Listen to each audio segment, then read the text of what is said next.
Oke, selamat pagi anak-anakku semua. Kita hari ini akan mempelajari tentang macam-macam kunci dan penggunaannya ya. Jadi macam-macam kunci pada bengkel, pada tempat kerja kita itu kita ada beberapa macam-macam kunci. Yang pertama adalah kunci atau branch ya, yaitu ukurannya satu kunci ukuran tetap. Jadi kunci tersebut ukurannya tetap, ada kunci 17, 15, 16, 19 dan seterusnya. Kemudian kunci ukuran tidak tetap atau kunci Inggris biasanya itu. Kemudian kunci momen ya, bisa digonta-ganti. Kemudian kita lanjutkan ke slide yang kedua, yaitu cara penggunaan kunci ya. Jadi ketika kita menggunakan kunci itu harus disesuaikan dengan baut supaya baut tersebut tidak slack atau tidak menjadi bulat. Jadi gunakan sesuai dengan ukuran daripada baut tersebut. Kemudian untuk menghindari kecelakaan, gunakan dengan menarik kunci. Jika terpaksa harus didorong dengan telapak tangan. Jadi penggunaan kunci itu ada aturannya. Jadi sehingga kalau penggunaan kunci itu benar, maka kita akan terhindar dari bahaya. Kemudian cara penggunaan kunci yang salah ini. Jadi panjang kunci diatur sesuai dengan ukuran ya. Jika cara menggunakan salah akan menyebabkan kunci cepat rusak. Jadi kunci tersebut akan cepat rusak ketika kita penggunaan itu salah. Kemudian kunci soket ya, kunci soket itu ada dua macam ukuran. Yang pertama adalah besar dan yang kedua adalah kecil. Yang besar akan mendapatkan torsi yang besar. Kemudian yang kecil ada dua macam panjang kunci soket standar. Kemudian ukuran panjangnya bisa mencapai 2 sampai 3 kali ukuran standar. Kemudian ada dua macam model mulut soket. Yang pertama adalah segi 6, mur atau baut menjadi tidak mudah slack atau menjadi bulat. Kemudian segi 12. Kemudian kunci soket atau recet hanya bisa dipakai untuk memutar mur baut yang tidak terlalu kencang. Terus kemudian selanjutnya ada kunci universal join ya. Universal join itu adalah semacam kayak sambungan ya, sambungan untuk menyambung kunci track.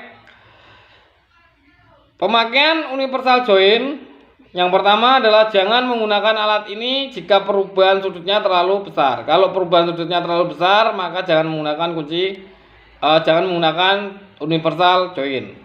Kemudian universal join tidak dibenarkan dipergunakan bersamaan dengan air gun. Dapat menyebabkan rusak karena tidak mampu menyerap kecepatan atau perubahan sudut ya. Jadi tidak boleh menggunakan air gun atau power ya. Kemudian alat selanjutnya itu adalah screwdriver atau obeng ya. Jadi ada screwdriver atau obeng, ada obeng min dan ada obeng plus. Kemudian jenisnya ada 4 macam. Yang pertama adalah standar, yang kedua adalah throat shaft panjang, kemudian square handle persegi, kemudian yang keempat short shaft pendek atau cebol. Kemudian alat yang selanjutnya adalah hammer atau palu, digunakan untuk membuka dan memasang suku cadang. Kemudian alat selanjutnya tang, needle nose plier atau tang lancip ya. Tang lancip digunakan untuk menjepit benda keras dengan tenaga yang kuat menggunakan tang ini dapat menyebabkan ujung dari tang tersebut menjadi bengkok. Kemudian jika memotong kawat atau kabel, gunakan pangkal tangnya. Jadi ketika akan memotong kabel, digunakan pangkal tangnya. Selanjutnya, slip joint filler atau tang style. Ya, jadi tang ini mulut dari tang tersebut dapat diatur sesuai dengan kebutuhan.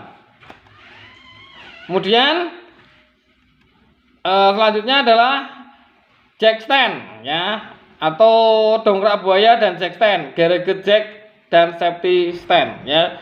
Jadi dongkrak buaya fungsinya adalah untuk mengangkat kendaraan. Bila kendaraan mengangkat kendaraan bagian depan, maka roda belakang diganjal, begitu pula sebaliknya. Kemudian lokasi pemasangan dongkrak dan jack stand, posisi pemasangan jack stand, ujung kendaraan jack stand menggunakan monocoque body. Pemasangan dilakukan tepat jack stand pada keempat posisi. Untuk kendaraan yang menggunakan frame dipasang pada framenya. Kemudian ada alat selanjutnya adalah SST atau Special Service Tool atau SST, ya. Jadi ini adalah SST, alat khusus yang dipakai pada penggunaan pembongkaran komponen pada mobil. Ya, jadi SST adalah khusus yang digunakan untuk memasang atau menyetel atau melepas, membongkar bagian atau komponen kendaraan. Misalnya SST steering wheel puller, ya, fungsinya melepas puli timing belt bawah Zebra, Taruna, dan Ceria. Ini pabrikan Daihatsu. Melepas roda kemudi. Kemudian ada SST nomor 09301877701 plat goetol, ya, fungsinya memasang plat kopling pada Zebra, Espas ataupun Daihatsu Ceria. Oke. Kemudian measurement tool atau alat-alat ukur, ya. Alat-alat ukur ada vernier caliper, ya, dengan ketelitian sampai 5/100 mm. Fungsinya ada 3, yaitu untuk mengukur kedalaman diameter luar, diameter dalam. Oke. Selanjutnya offset micrometer, ya. Offset micrometer untuk mengukur, ya, diameter luar. Kemudian dia mempunyai ketelitian yang didapat dari 0,01 sampai dengan 0,001. Nah, ukuran yang ada di pasaran itu ada 0 sampai 25 mm, 25 sampai 50 mm, 50 sampai 75 mm, 75 sampai 100 mm, dan seterusnya, ya, sampai ukuran yang terbesar. Itu untuk ukuran offset micrometer. Kemudian offset micrometer, cara mengkalibrasinya. Jadi semua alat ukur itu harus kita kalibrasi. Kita untuk alat ukur mikrometer, cara mengkalibrasinya adalah ambil alat penera atau standar quick sesuai ukuran, putar ratchet, stopper sampai anvil dan spindle bersentuhan, ya. Jika kesalahan kurang dari 0,02 mm atau 2 kolom, putar outer slab sampai lurus 0, ya, sampai lurus 0. Kemudian jika kesalahan lebih dari 0,02 mm, kunci lock clamp dan lepaskan ratchet stopper, lepaskan timbel dan luruskan tanda 0 pada timbel dan slabnya. Kemudian offset micrometer, cara membacanya. Jika strip atas outer slab 1 mm, kemudian jarak strip bawah outer slab 0,5 mm, nilai satu kolom pada timbel 0,01 mm. Contoh seperti pada gambar. Seperti gambar, skala pada outer slab menunjukkan pada angka 55 mm. Skala pada outer slab bawah menunjuk pada angka 0,50 dari angka 55, timbal bagian atas. Skala pada timbal menunjuk pada angka 45. Jika total nilainya adalah 55 mm plus 0,50 plus 0,45 sama dengan 55,95 mm. Itu untuk pemasangan cara pembacaan offset mikrometer. Selanjutnya alat ukur yaitu dial gauge ya.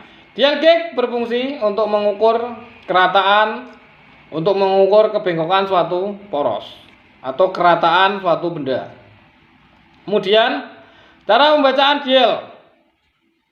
Yang pertama, jarum panjang mempunyai nilai 0,01 mm. Jarum pendek mempunyai nilai 1,0 mm. Satu putaran jarum panjang sama dengan satu kolom jarum pendek. Kemudian alat selanjutnya adalah silinder bore gauge. Alat ini berfungsi untuk mengukur diameter silinder. Dengan ketelitian alat ukur ini sampai 0,01 mm. Alat ukur ini hanya dapat dikalibrasi menggunakan offset mikrometer. Cara mengkalibrasinya, set out set mikrometer sesuai dengan standar. Pengukuran fungsi lock clamp, masukkan rod pengukur ke dalam offset mikrometer seperti pada gambar. Set jarum pandangkan di angka 0. Kemudian cara mendapatkan nilai standar pengukuran. Standar pengukuran didapat dari pengukuran slide bore. Standar pengukuran diukur menggunakan vernier caliper untuk mendapatkan hasil pengukuran yang tepat. Pembacaan dilakukan dengan tanpa melepas kaliper dari silinder bore gauge-nya. Jadi tidak dilepas ya, jadi tidak dilepas untuk vernier kalipernya dari bore gauge-nya. Kemudian fungsi standar pengukuran. 1. Sebagai dasar untuk memilih panjang replacement rod. 2. Standar pengukuran berfungsi sebagai awal untuk mulai menghitung berapa besarnya keausan dari silinder. Selanjutnya, hasil pengukuran daripada silinder bore gauge. Cara melakukan pengukuran. Untuk mendapatkan pengukuran yang benar, maka goyangkan batang silinder bore gauge hingga mendapatkan pengukuran terkecil. Pengukuran bagian atas diambil 10-12 mm dari permukaan di atas silinder. Pengukuran pada bagian bawah kira-kira 10-12 mm dari bawah silinder blok. Pengukuran dilakukan pada 3 posisi, atas, tengah, dan bawah. Pembacaan diambil pada jarum panjang paling jauh bergerak ke arah kanan. Selanjutnya, hasil pengukuran. Cara membaca dial. Jika jarum panjang bergerak searah jarum jam, maka besarnya nilai hasil pengukuran adalah standar. Pengukuran berapa kolom yang ditunjuk pada jarum panjang.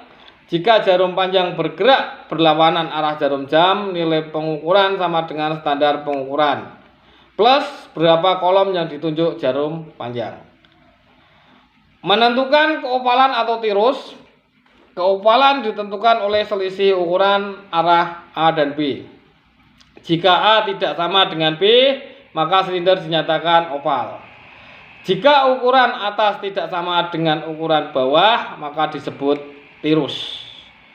Kemudian alat selanjutnya adalah multitester. Multitester berfungsi untuk mengukur tegangan arus, tahanan, ampere, dan yang lainnya. Kemudian multitester yang ini adalah multitester digital. Selanjutnya multitester analog. Ya, sama fungsinya untuk mengukur tegangan, arus, tahanan, ampere, dan yang lain sebagainya. Kemudian gas analyzer ya untuk mengukur kepekatan CO2 Hc, jumlah nitrogen oksida, NOx dan kandungan O2 di dalam gas buang.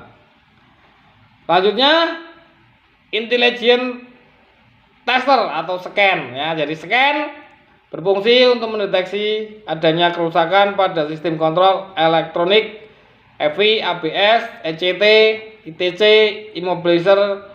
Kemudian berfungsi sebagai osiloskop ya, berfungsi sebagai multi tester.